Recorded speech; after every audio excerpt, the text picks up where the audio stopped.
আসসালামু আলাইকুম। আজকে আমরা জানবো have, has, had versus was, were. Had অর্থ ছিল, আবার ওয়াজ, ওয়ার অর্থ ছিল। কোন ছিল, কখন বসাবো, কোথায় হ্যাভ হবে, হ্যাজ হবে, হ্যাড হবে, আর কোথায় ওয়াজ অথবা ওয়ার হবে।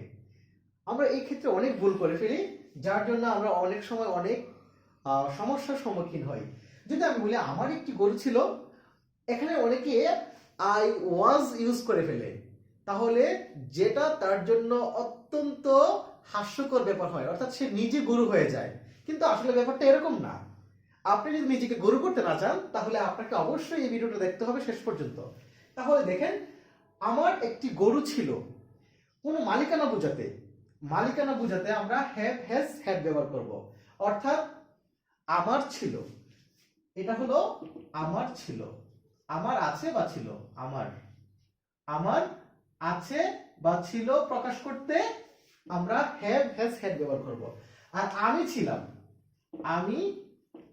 আমি আছি বা ছিলাম, আমি ছিলাম, এটা ইউজ করতে আমরা ওয়াজ অথবা ওয়্যার ইউজ করব। আমি ছিলাম অথবা সে ছিল, এরকম বোঝার ব্যাপারটা। তাহলে আপনারা এখন বলতে পারবেন যে আমার একটি গরু ছিল, কি হবে? আমার একটি গরু ছিল, ইংলিশ হবে আই হ্যাড আ কাউ।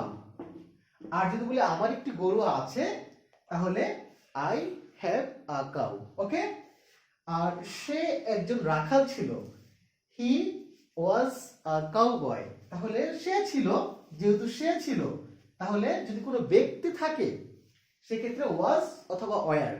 আর যদি ইউ হতো যে তুমি ছিলে, তাহলে ইউ ওয়্যার আ কাউবয়।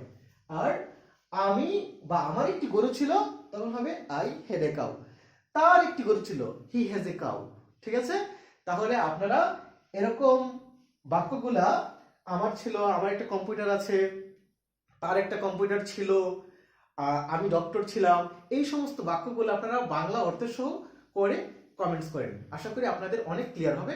ভালো থাকবেন। আল্লাহ হাফিজ।